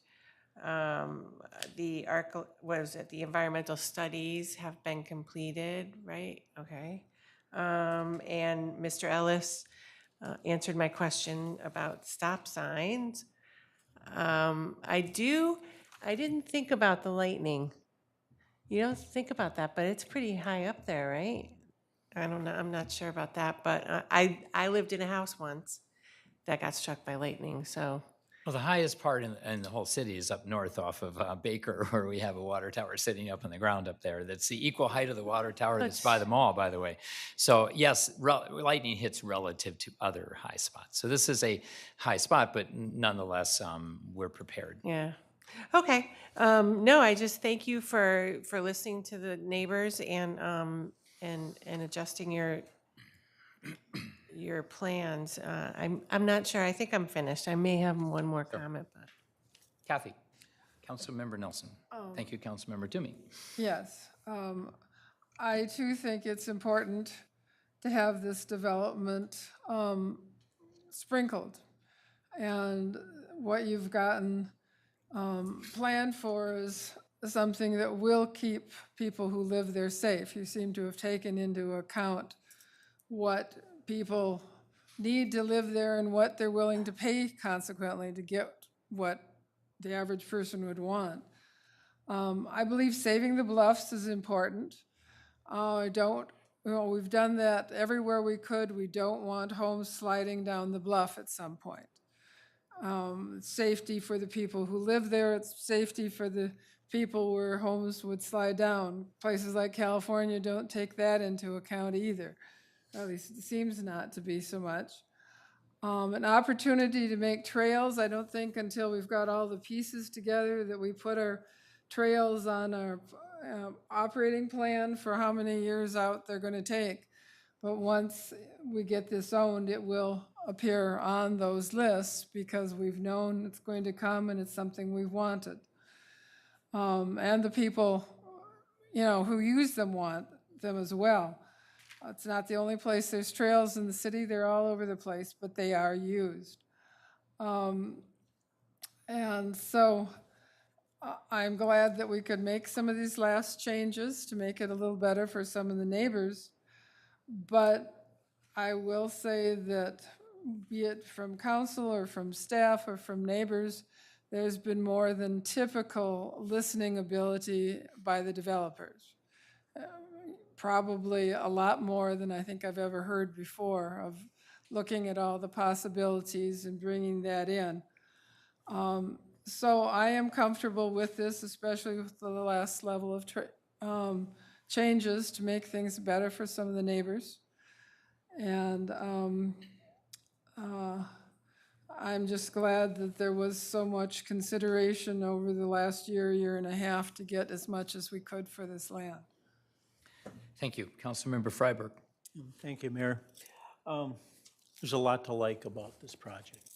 The design is such, I like the way you shifted the properties and cut back a little bit on the garden area. I thought that was important as far as leaving the outlot to the side. The one thing that was brought up, I believe, by Mr. Coffey, is an interesting thing that we haven't talked about: speed. Capacity seems to be not a problem. It might be to some, but as far as looking at it, the capacity on the roads would work. Speed's a whole different thing, and it's a problem throughout all of Eden Prairie and probably all suburbs around and cities around. Speed seems to be elevated. Is there any way that the speed itself, like along Dell, could be looked at? I guess that's the right term I want to say. It should be addressed. That what caught my attention is when was that once you get to a different plane on the road, all of a sudden speed opens up. Maybe it's stop signs. I'm not sure. I'm going to leave that over to as far as you're thinking, Mr. Ellis, on it. But it should be something that should be addressed as the project moves forward. And I think that's in the whole spirit of that. Speed is a problem in the city, and it won't add to it. It shows that we're addressing it within what can be done to not just make that worse. Overall, I like the project. I think it's a good fit. I guess when I saw the last changes off on that, I'm feeling really good about what you've done with the buffer. Thank you. I'll just, Robert, you can add in here too, but I was at a United States Conference of Mayors conference in Washington, D.C. this last weekend, and they had a session on various digital technology capabilities, particularly relative to city streets.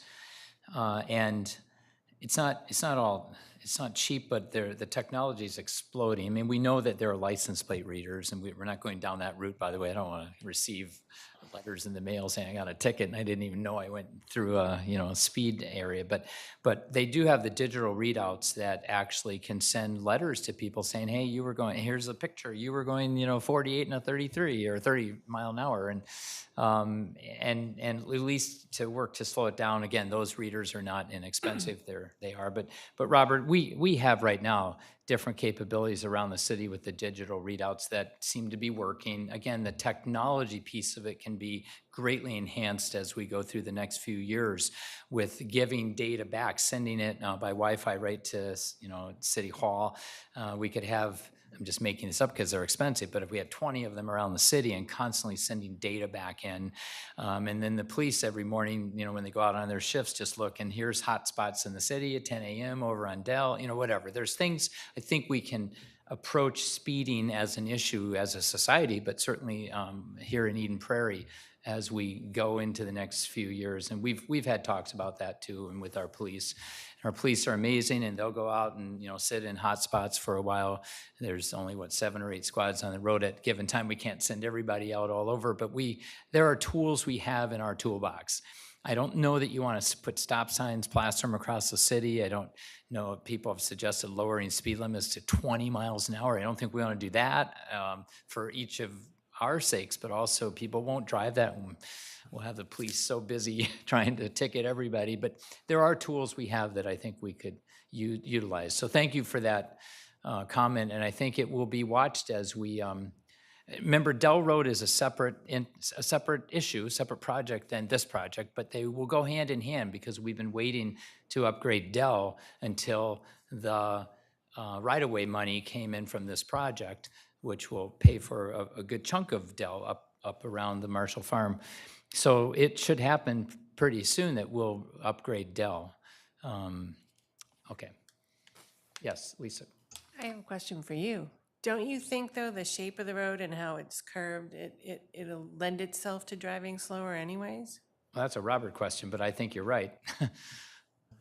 Yeah, I do. I think the fact that it's staying a 2-lane road and not being expanded to a 3-lane, which adds more width and it makes a driver feel more comfortable going faster, is going to help. I think the curves, the natural curves that exist today north of this development and the curves going down the hill help keep people driving a safer speed, a lower speed. And there's also the grade. We're not flattening this out to 8%, 6% grade. It's still a 10% grade through stretches of this roadway. So again, there's a lot of natural contours and topography that we are working around that will help keep people drive slower.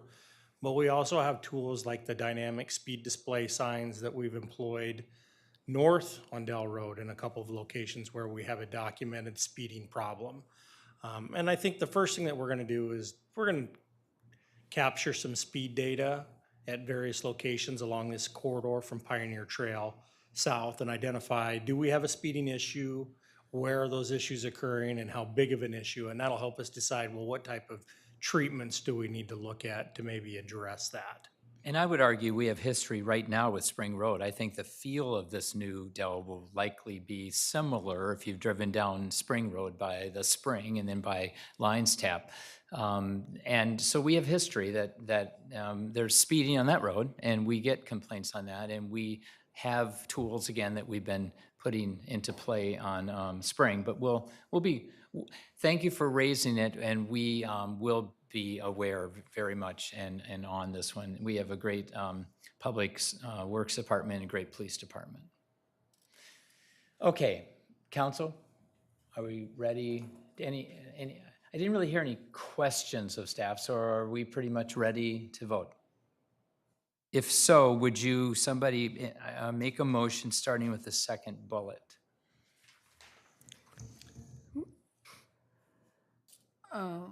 Okay, I'll move to adopt a resolution for a guide plan change from low-density residential to medium-density residential on 9.78 acres and from low-density residential to parks and open space on 12.78 acres, and adopt a resolution for planned unit development, PUD, concept review on 8.03 acres, and approve the first reading of an ordinance for a PUD district review with waivers on 8.03 acres and zoning district changes from rural to R1-9.5 on 8.03 acres, rural to RM 2.5 on 9.78 acres, and rural to parks and open space on 12.78 acres, and adopt a resolution for a preliminary plat of one parcel into 16 lots and 5 outlots and 32.11 acres,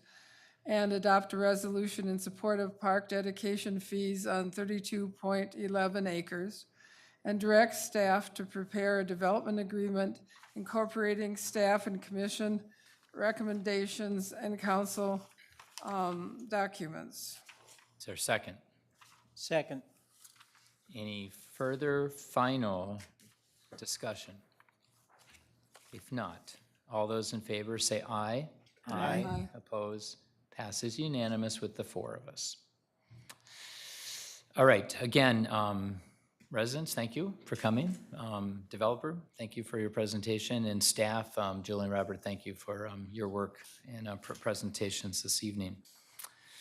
All right, moving on, payment of claims, which is the list of our expenses, basically, the checks that were metaphorically cut over the last month, or a couple weeks.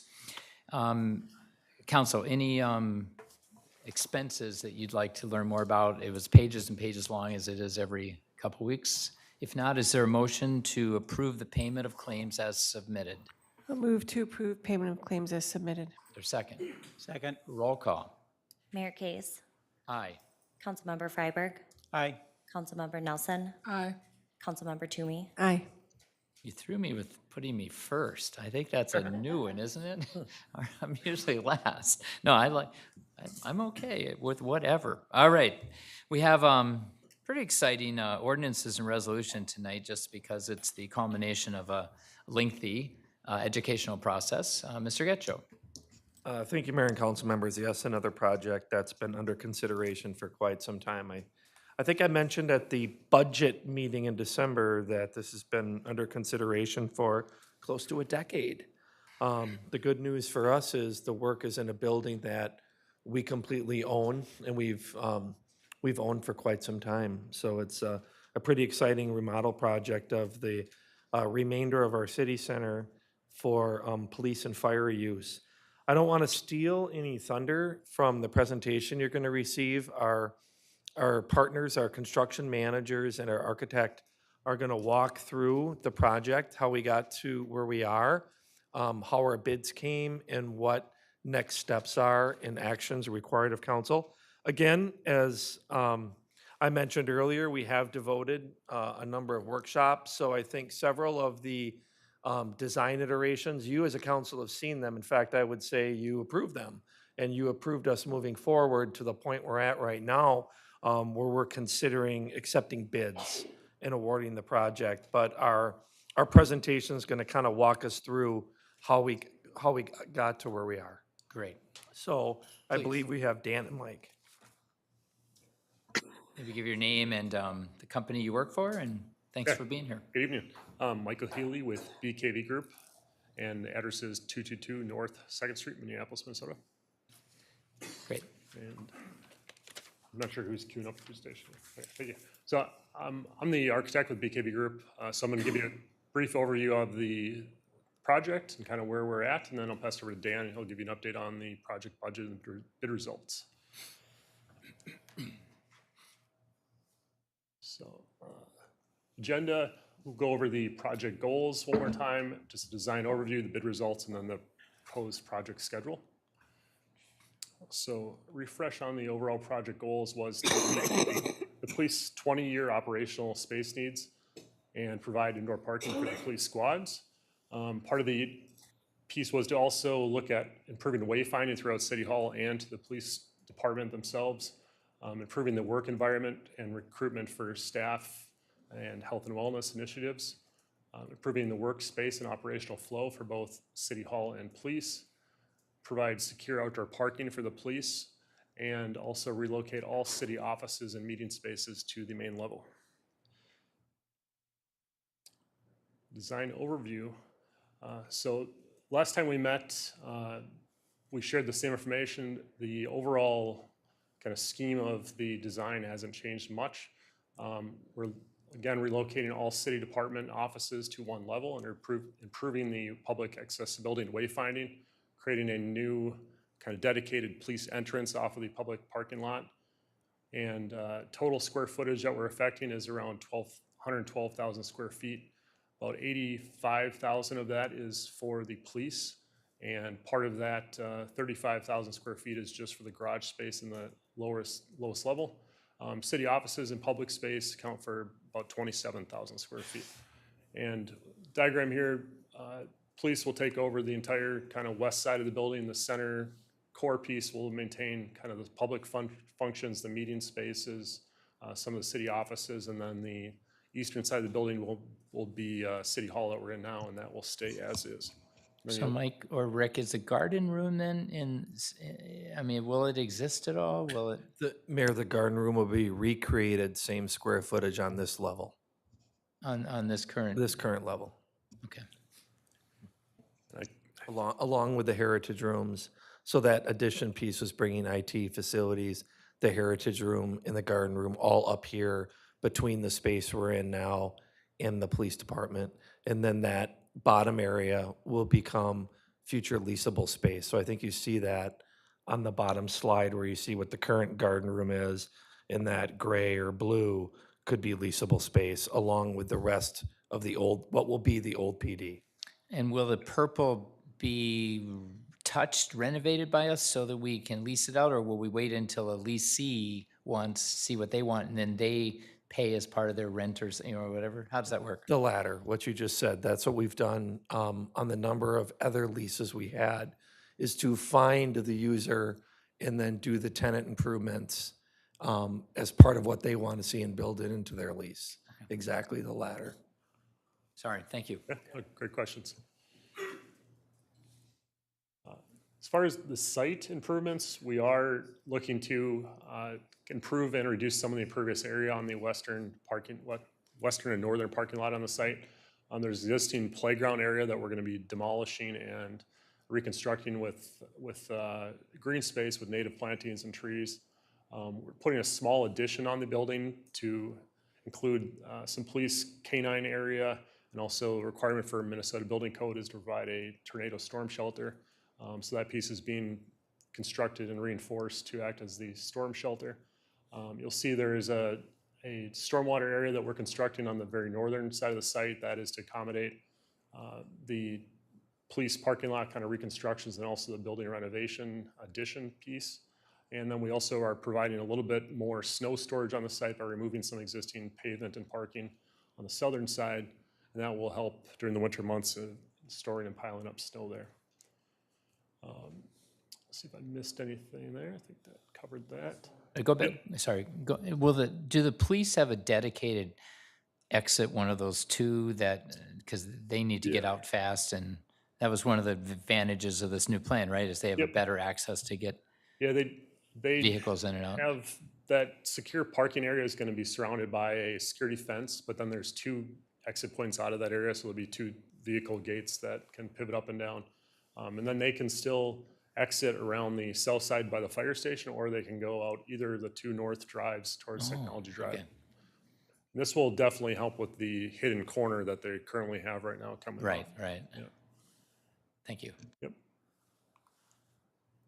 So this is just a little bit zoomed in scale of the plan here at the lower level.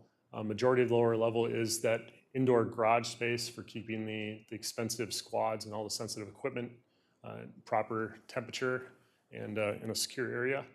Within the garage, we're accounting for 53 stalls for squads, and 20 of those will be equipped with electric vehicle chargers. And then we have 2 additional smaller stalls for trailers and small equipment. The lower level also has a temporary detention area and the after hours interview and release lobby.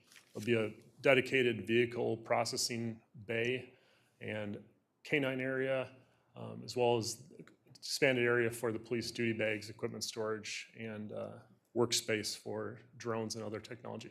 So we're going to cut off access from the blue going east, right? There won't be access into the existing first floor anymore. That is correct. Yep, public access will be restricted kind of by that existing elevator that's in the atrium space. And then the other existing area to the left, just will be retrofitted or for offices or something, or? Yeah, that band is actually existing mechanical and electrical rooms and some facility storage. So that's going to stay as is with some renovations to the equipment that's in the space, but there won't be any improvements to the rooms.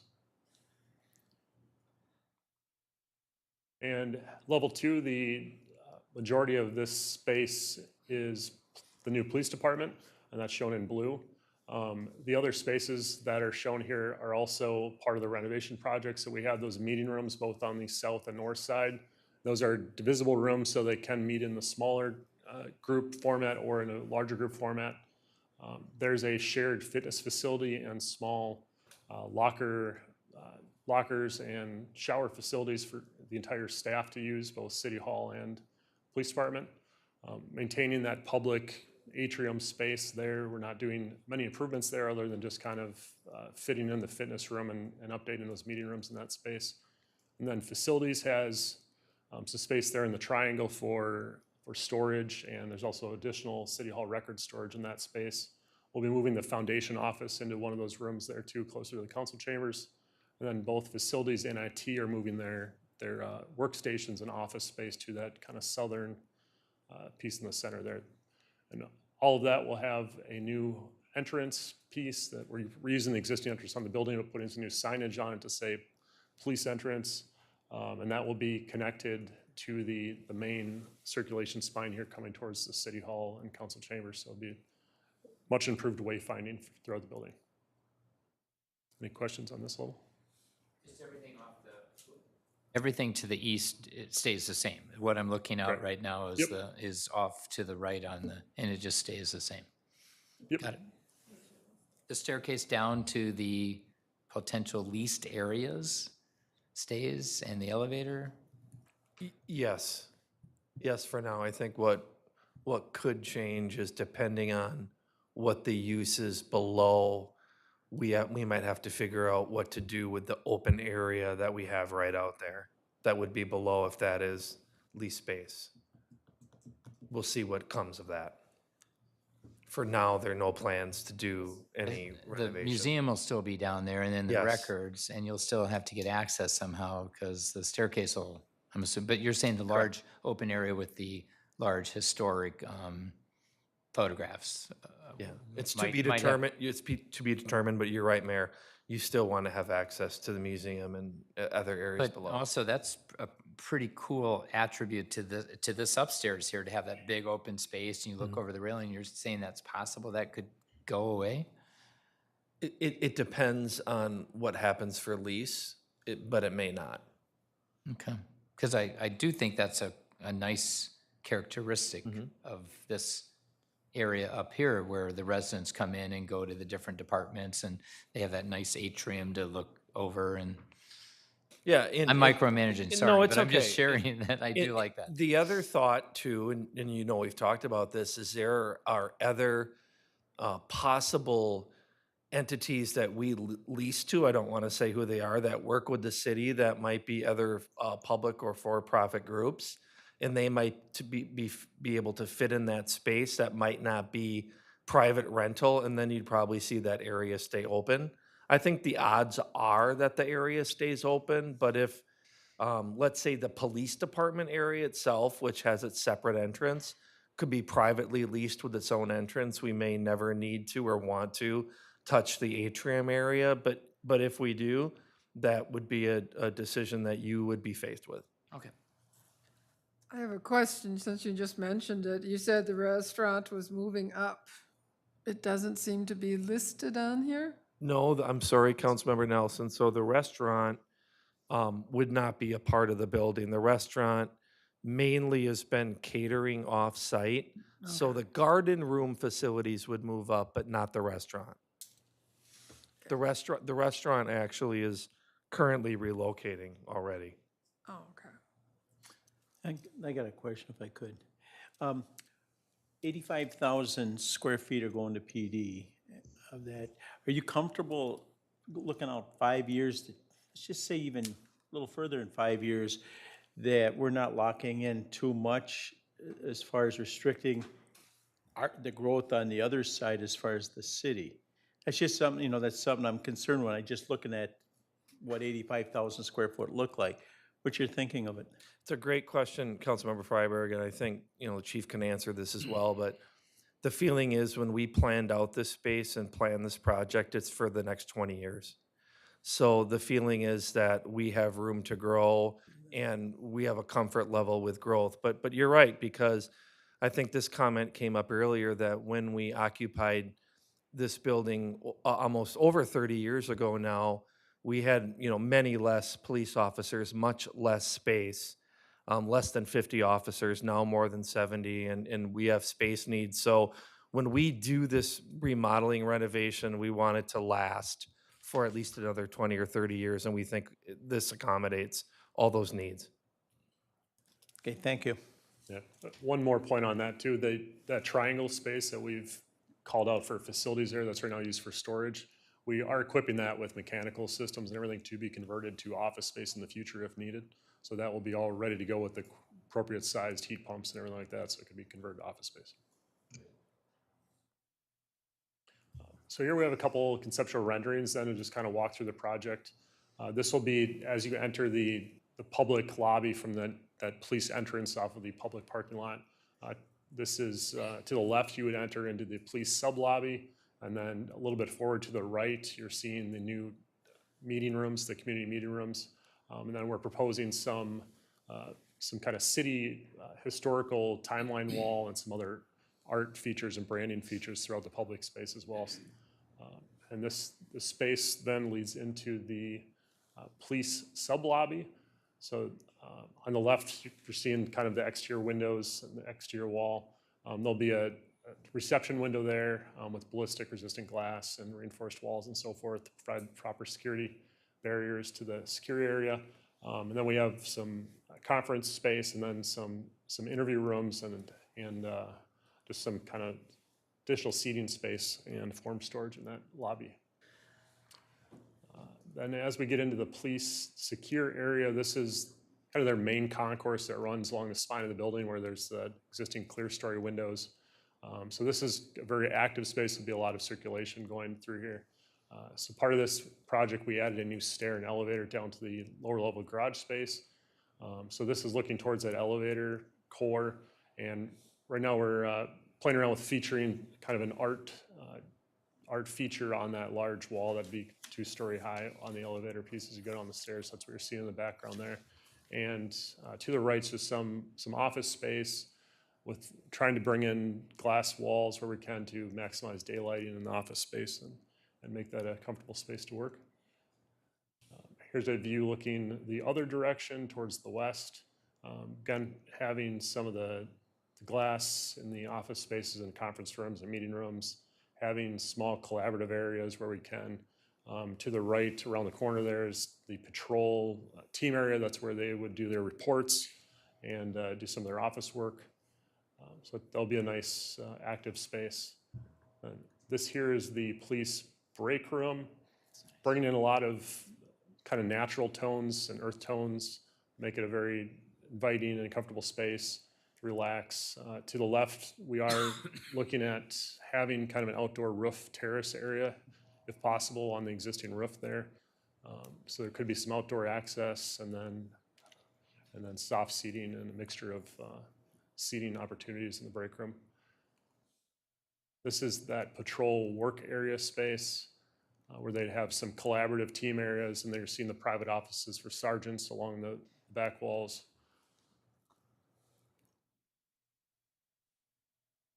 And we're going to the fun piece. Good results. The fun piece, you say. Dan Kelberg with Kraus Anderson, 501 South 8th Street. I'm the project manager. I kind of went through all the bidding process and building the work scopes. Hopefully I can do this without screwing it up. Bids were open on December 18th at 2 p.m. We did have 26 different work scopes set up for bidders. 108 total bids were received on that day, which it averages out to be about 4.1 bids per work scope, which is pretty competitive and really great to see. We did have post-bid interview forms filled out. There were a few withdrawn bidders, just incomplete bids that they weren't kind of that responsible low bid. And then as part of tonight, we do have 25 recommended bidders with 1 work scope being rebid, just due to trying to find that extra value to the project. As part of that, we did have 4 alternates, with alternate number 2, the Faraday room being recommended for bid. So additional slides, you'll see the overall budget that does include that alternate number 2 in the numbers. As far as the project budget, construction came in a little over $21 million. That includes all the bids, the general conditions, and construction management. Below that, you'll see the 7% construction cost for contingency. It's a good, healthy sum. And then with the soft costs, as far as the owner costs and any other items, it comes into $26 million and a little over $700,000. As far as the revenue, we do have $26.5 million in bonding, and then we have an additional state sales tax refund of $250,000. to come to a total of $26,750,000. With a total cost balance of a positive $35,685. As far as the project schedule, construction is tentatively scheduled to start at the end of March, early April of this year, and then complete in May of 2026. That provides us an opportunity to get the police moved in that July, August timeframe of 2026. Next steps would be to issue contracts, something that KA would be doing on behalf of the city, and starting that material procurement process as well as permitting. So with that, requested council action would be to adopt the resolution to issue the contracts based off the recommendation letter for construction. Thank you. Councilmember Nelson just suggested something I think is a great idea. Chief, we're putting you on the spot, but I don't think too much. Would you come forward and just maybe tell us, but also the community, how this addresses your needs? If you're comfortable with it, are you excited about it? Is it important, necessary? I'm giving you ideas here, but no, it's. But I'm sure you would have covered it all anyway. It's all stuff we've thought about for a while. And as Rick said, it is something that's been very important to us to look at over the last decade and try and plan for it in capital projects looking forward. As Rick mentioned, in 1994, when we moved in here, we had 47 officers. We're now authorized at 75. We moved into 30,000 square feet of office. You know, this new project would make that more around 50,000 square feet office plus that parking ability. It is very exciting because we are quite literally busting at the seams. We currently don't have enough lockers for our authorized strength, just a couple short, not the end of the world. But we're also really trying to find those office spaces for additions. 2 years ago, we added our social worker. She's been extremely busy and extremely helpful and resourceful for our community. We were very fortunate. We were just awarded a grant from the state for another social worker, which will help us get one for another 18 months ahead of where maybe we were at the budgeting process for trying to do that cost sharing with Hennepin County. So super excited to get that another social worker, but right now there literally is no office for them. So we're going to do some office sharing and kind of figure out how that space would work. But as far as, you know, growth within the city and looking in the future, this will allow that space to have some room for future growth. There's open collaborative areas that just by the nature of design right now, I think are good for us, but that's also space that could be converted into other office space or other uses, especially as technology goes forward. A lot of the design and development of this really concentrates on keeping us to be very fortunate to be a leader in the area in technology. That Faraday room, that option for part of our forensics investigations is very, very important. Will really put us on the forefront of many around us. So we're very fortunate to explore that opportunity. So we're excited to see where it can go. I think it, you know, we're fortunate to have the equipment and supplies we do. I think to be able to protect that fleet, especially as we look more at investing in more of the electric vehicles and making sure we're being sustainable as we can. The ability to park that fleet inside, I can tell you, I think the officers would be very excited. Nights like tonight, if we got 6 inches of snow, they'd be out there at 20 below, moving about 30 cars back and forth across the lot. So the plows can get in. I think it's just harder on the equipment, harder on the vehicles. So to be able to have those assets protected and be able to better respond with the community will be a very fortunate thing. So we're super excited about it. It's been a fun process to have a collaborative team from our organization work with the architects and kind of how do we make this space work best for our employees? How do we also make it work best that we can respond for the needs of the community?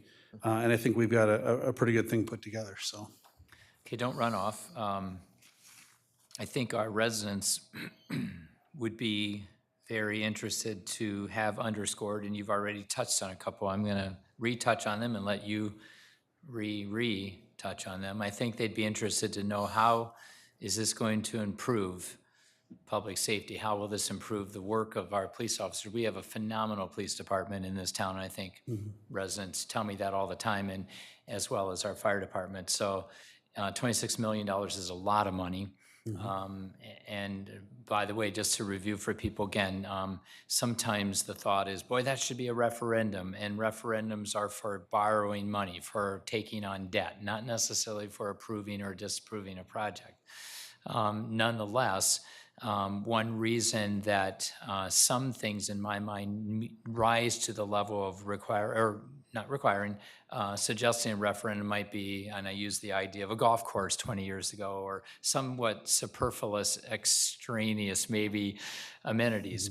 Police and fire are critical. So that's one reason this council decided to go ahead and spend the money. But here's what I'd love you to share. I jotted down, when we transfer suspects in our current facility, they're crossing paths, I think, with people that work there, with other suspects. This new arrangement will keep more security, right? When you move in a suspect and transfer, the exiting police cars getting out of our area right here is very difficult around that curve, and just sending them out. I mean, every second counts when our residents are in danger. This definitely expedites that. The covered parking you mentioned is phenomenal, and we're, I believe, the only police department in our area, in our region of all our sister cities, that does not have covered parking.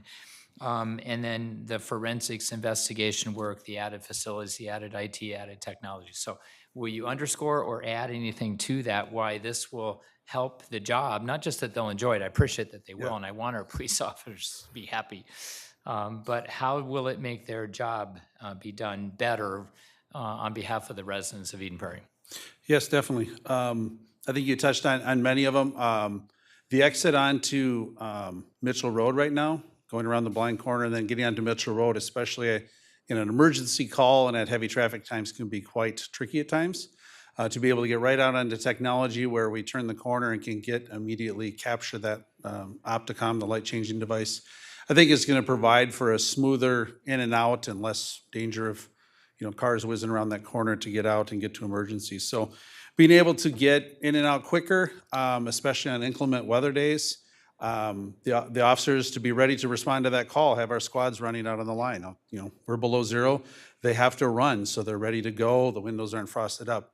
To be able to have that underground garage, we don't have to idle those cars. They can sit right on the line, get ready to go. They hop in, they go out, and there's not scraping snow off and such. So when those seconds do count, I think just the physical location, the ingress, egress, and that ability to have those vehicles covered is going to be huge. When I came to Eden Prairie 22 years ago, super impressed with the department and the technology ability and the ability to just really investigate crimes and do a high level of serving our community through crime investigation or other programs or things we can supplement to help our community. And I think that only furthers that with this facility. As we've grown over time and we need to take up more and more space, whether it's for offices, we've grown our gym facility to try and encourage health and wellness for our officers because it was quite small. We've reduced our storage to very, very little. So we're kind of trying to be creative in some of the storage aspects we have, and we are getting more and more equipment to help in our response. We've talked about our drone programs or our crime techs. So to be able to have a good storage area for that technology and that equipment, it's just going to be better maintained, and I think will help us to serve the community longer with that dollar value at a better rate. So those in combination with, as you talked about, work environment is always very important. It's difficult right now to attract and retain people in the law enforcement world.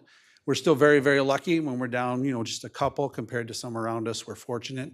But that will be something where a positive work environment with good facilities, again, as we've always enjoyed, but to be able to have that space to grow for a little bit in the future, I think will be very important.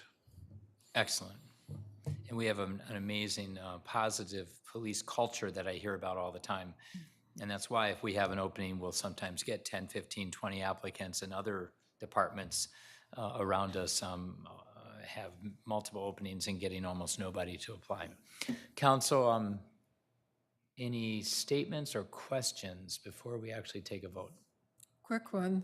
Thank you for what our police department does do and the community-oriented ness of the police department too is sometimes unusual, but totally welcome and very valued by all the citizens in Eden Prairie. So we're glad we can upgrade getting you to what you need to be able to do. Thank you. Yeah, on behalf of our residents, thank you for keeping us safe. I mean, you risk your lives every day for us, so thank you. Well, and thank you for your support. Thank you. Councilmember Freiberg or Toomey? Well, I'm looking forward to the storage aspect Because? because I'm the president of the Eden Prairie Crime Prevention Fund. Ah, yes. And currently, I have a bunch of stuff in my basement that I would like to be able to put back in storage. There's a special closet in the plan lined up for crime prevention fund storage. Yay. Thank you. Thanks for what you do with Eden Prairie Crime No, Prevention. I enjoy working with the police department. They're a great group of people, and we are so very fortunate in our city to we have are. them. Okay, we're good? Council, let's go ahead and then have a motion to adopt this resolution accepting the bids and awarding the contracts. I'll move to adopt resolution accepting bids and awarding contracts for the police department and city office remodule projects. Is there a second? Second. Any further discussion? All those in favor say aye. Aye. Opposed, passes unanimous, 4-0. All right, council and/or Mr. Getchell, anything further to come before the council this evening? Mayor, there is not.